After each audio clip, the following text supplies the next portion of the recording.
आज हम लोग प्रागैतिहासिक चित्रकला के अंतर्गत नवपाषाण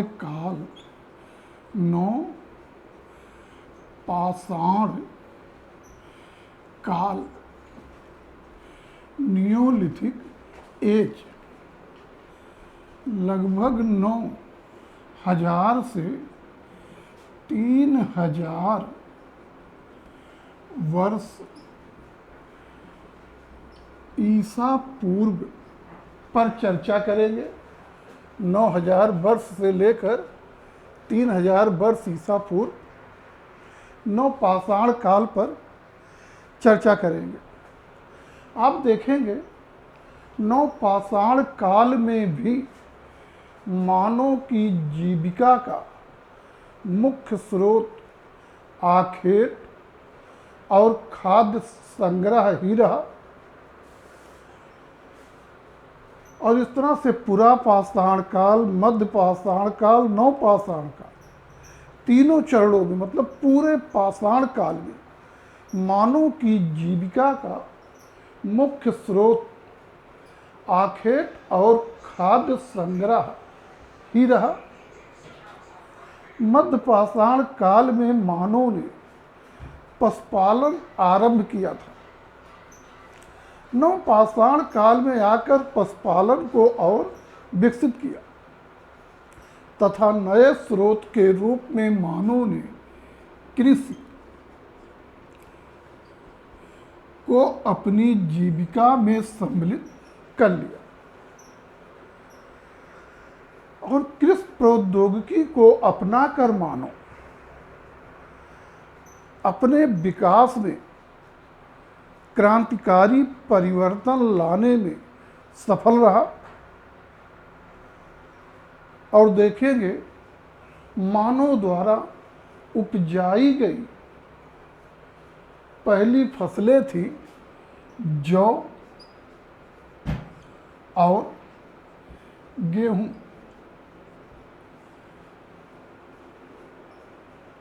जिसका पहला साक्ष्य पश्चिम एशिया में मिला है, जो लगभग 8500 ईसा पूर्व का है।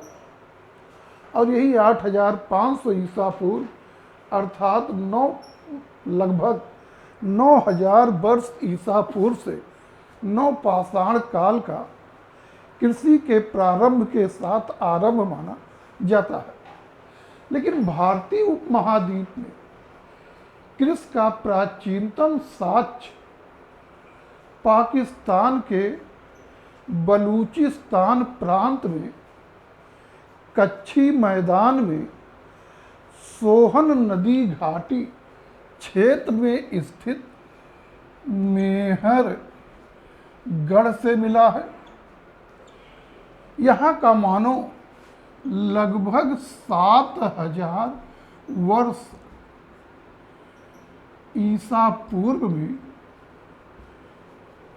जौ और गेहूं की खेती करता था।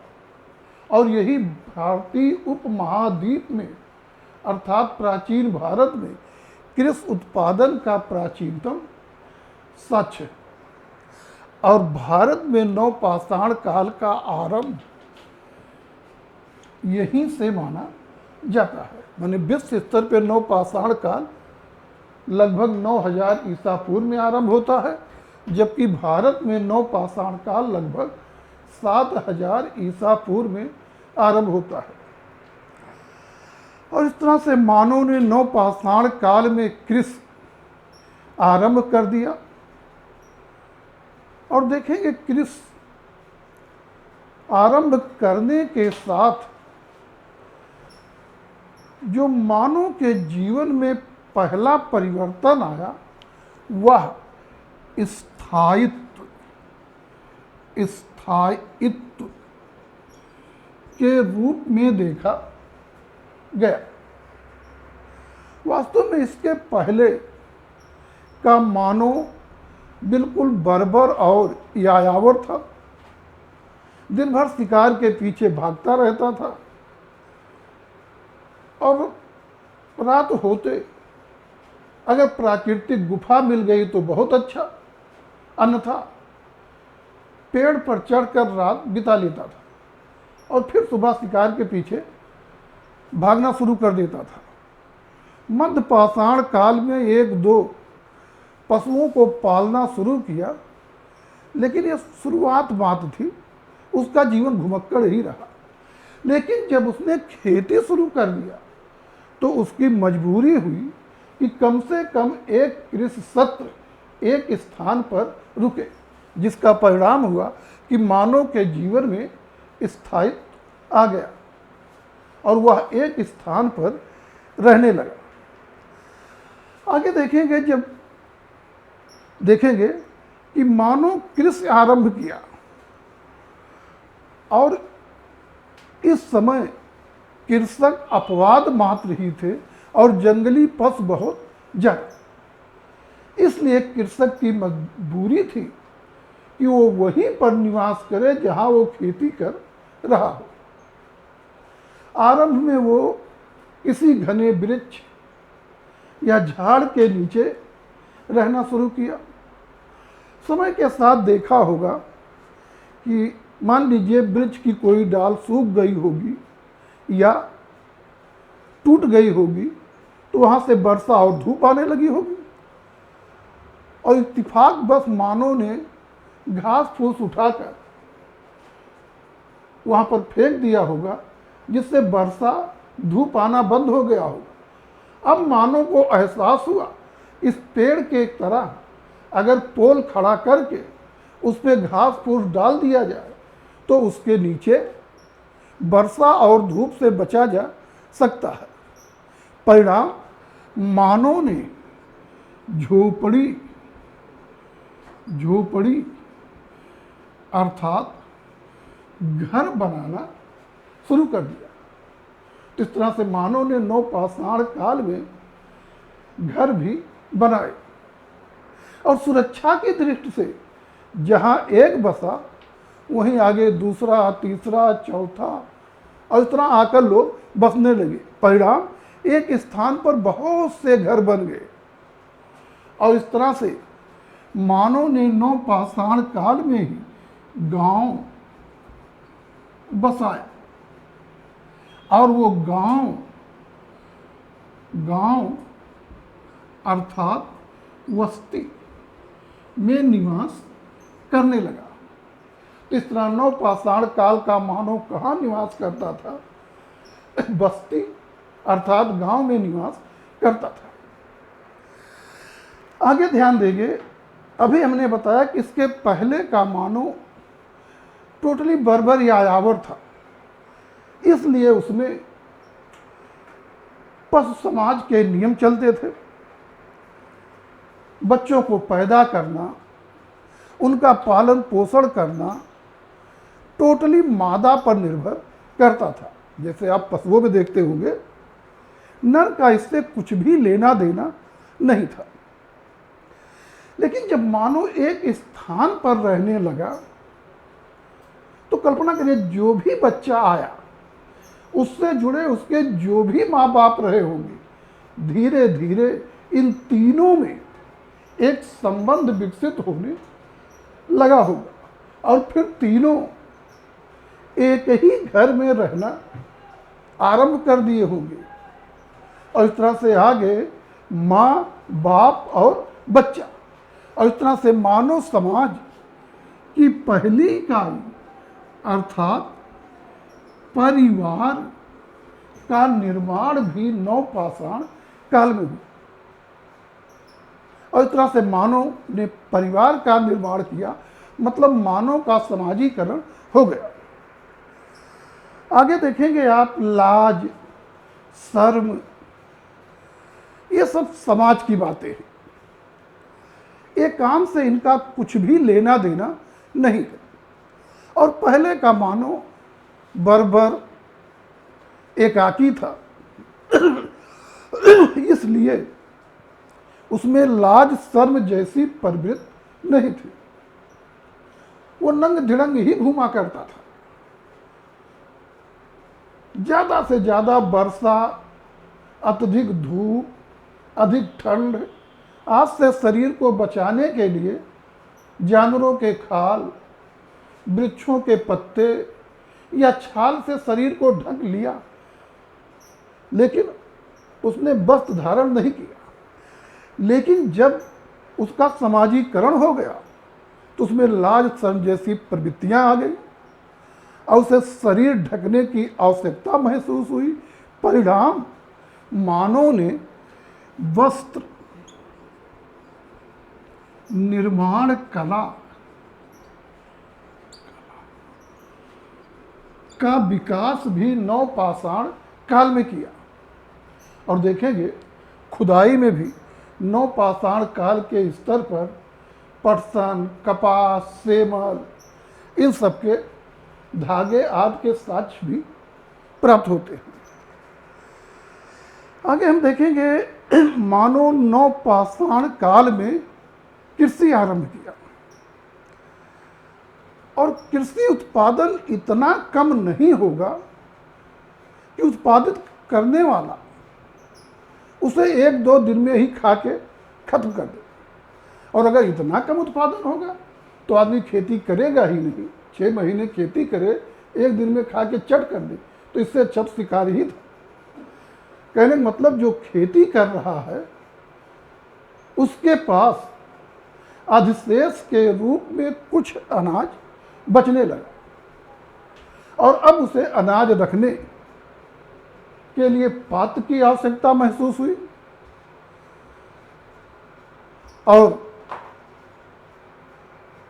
उसने इसी आवश्यकता की पूर्ति के लिए मृद भांड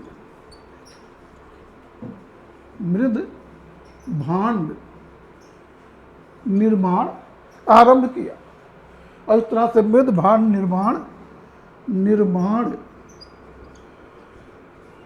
कला का विकास भी नवपाषाण काल में हुआ। आरंभ में उसने हाथ से मृद भांड बनाए, लेकिन आगे चल के चाक पर बनाने लगा और इस तरह से कुंभकार के चाक का आविष्कार भी नवपाषाण काल में ही हुआ। चाक मतलब राउंड अर्थात पहिया,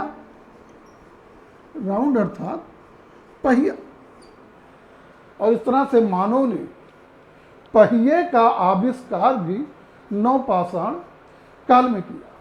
और जब पहिया आ गई तो स्वाभाविक रूप से मान लिया जाएगा कि मानव ने गाड़ी का आविष्कार भी नवपाषाण काल में ही किया।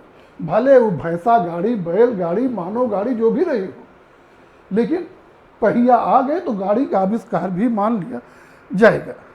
और इस तरह से मानव ने कृषि प्रौद्योगिकी अपनाकर अपने जीवन में ये महत्वपूर्ण क्रांतिकारी परिवर्तन लाए और वो सभ्यता के द्वार के निकट पहुंच गया। यद्यपि अभी वो सभ्य नहीं हुआ है, लेकिन लगभग सभ्य बन चुका था। आगे आप देखेंगे कि मानव के पास अधिशेष आ गया, मतलब कुछ अतिरिक्त उत्पादन उसके पास बचने लगा। मतलब समाज में अब कुछ लोग ही सही ऐसे आ गए कि जो कुछ दिन तक कुछ भी ना करें तो भी खाने बिना नहीं मरेंगे। और इतना आदमी के पास अतिरिक्त समय बचने लगा। एक सामान्य सी कहावत है, खाली खोपड़ी शैतान का घर। और जब समय बचने लगा तो मानो नए आविष्कार करेगा ही करेगा। कल्पना करिए, ऐसे ही 4-6 लोग जिनके पास अतिरिक्त समय था, किसी चट्टान पर बैठे किसी वार्ता में मशगूल रहे होंगे। वार्ता लंबी चली होगी और इनमें से किसी के हाथ में पाषाण उपकरण रहा होगा और स्वभाववश, जैसे कुछ लोगों का स्वभाव होता है, वो बैठे भी रहे तो हाथ पैर हिलाते रहते हैं। और उस स्वभाववश अपने उस हाथ को जिसमें उपकरण था हिलाता डुलाता रहा होगा, और लंबी वार्ता के बाद जब देखा होगा तो उसका पाषाण उपकरण घिस कर बढ़िया बारीक धारदार बन गया रहा होगा। और जब घर आकर वो अपने इस बारीक धारदार उपकरण से शिकार के टुकड़े किया होगा तो एक तो आसानी से टुकड़े हुए होंगे और दूसरे अच्छे अच्छे टुकड़े अर्थात पीस कटे होंगे। कल्पना करिए, पहले उपकरण भोथड़े थे, अब वो कोई बड़ा शिकार जैसे जंगली सूअर मार लिया तो उसके टुकड़े क्या करेगा, इतना कूट डालता था। लेकिन जब उपकरण धारदार बन गया तो आसानी से टुकड़े बनेंगे और अच्छे टुकड़े बनेंगे, और इस तरह मानव को घिस कर बारीक धारदार बनाए गए उपकरण का महत्व ज्ञात हो गया। और अब यही उपकरण नौ पाषाण काल में प्रयोग होने लगेंगे, और यही घर्षित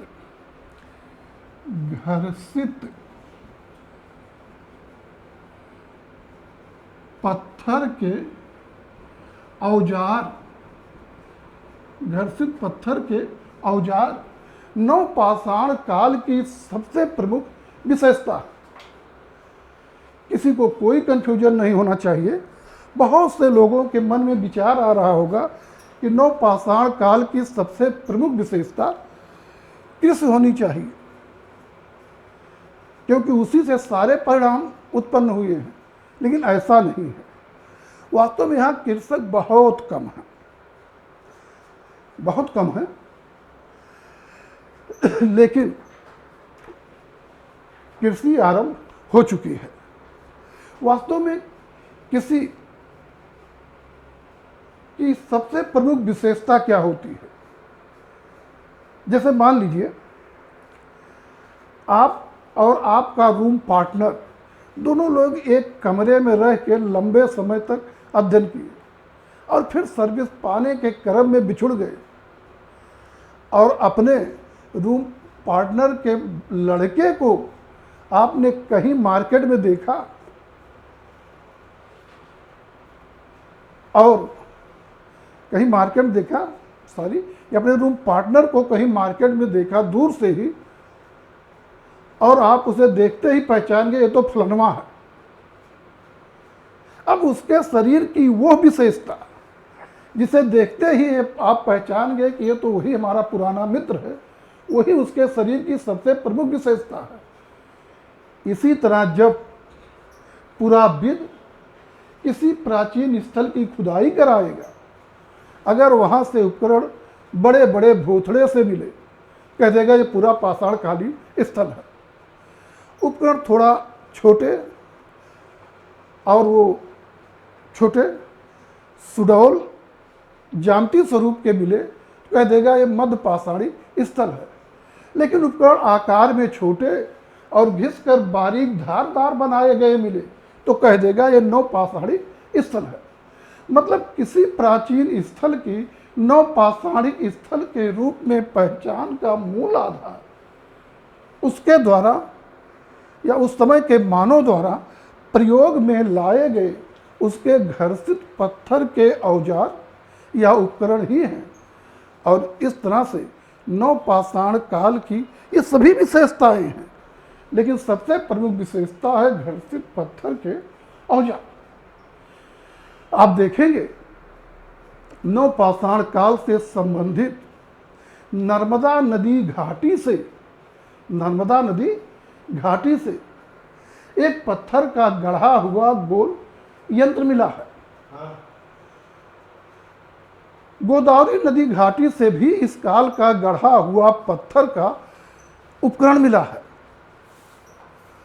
इस तरह से हम लोग देखेंगे कि नौ पाषाण कालीन ज़्यादातर यंत्र निर्माण शालाएं दक्षिण भारत में ही पाई गई है।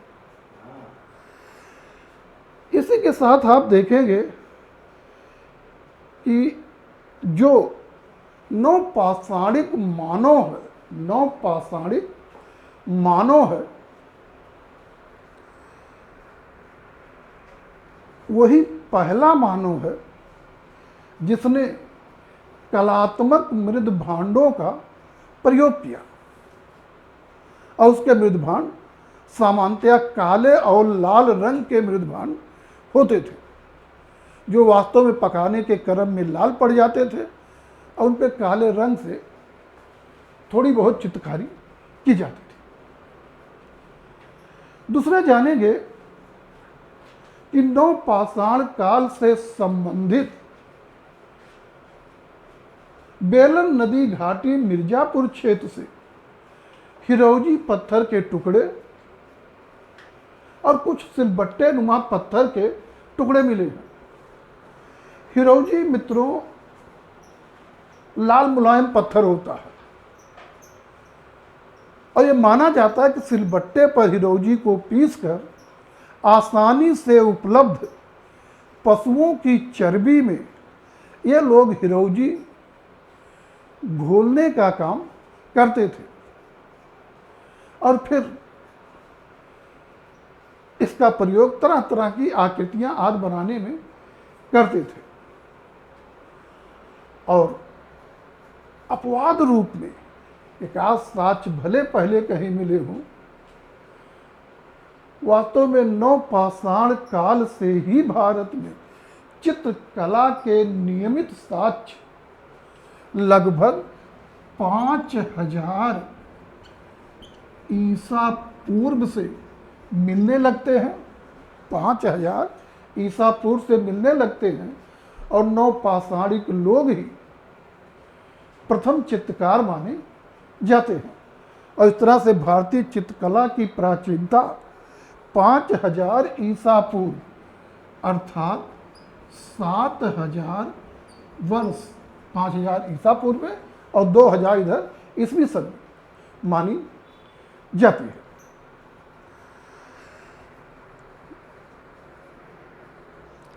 और बस मित्रों नवपाषाण काल पर इतना ही। ध्यान देंगे इन पॉइंट्सों से क्वेश्चन पूछे जाते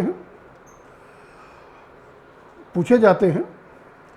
और एक पॉइंट्स और बता दे रहे हैं, संभव वहाँ से भी एक आध क्वेश्चन पूछा जाए। आप जानेंगे पुरापाषाण काल और मध्यपाषाण काल तक मानव देश के कुछ ही हिस्सों में बसा था, लेकिन बसा था 1955 ईस्वी में लंदन विश्वविद्यालय के पुराविद आलचिन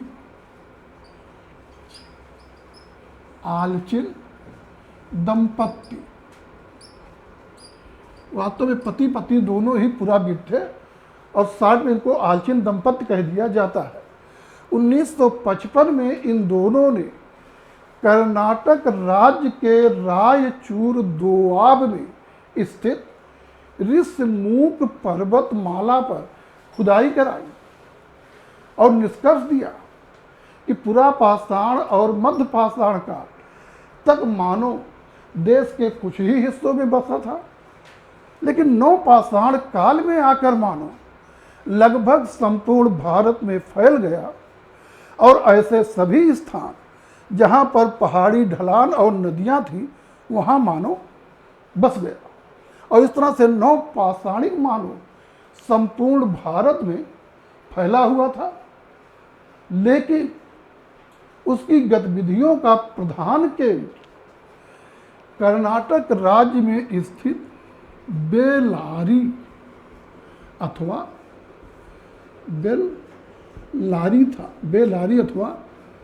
बेल्लारी था। बहुत महत्वपूर्ण पॉइंट है मित्रों।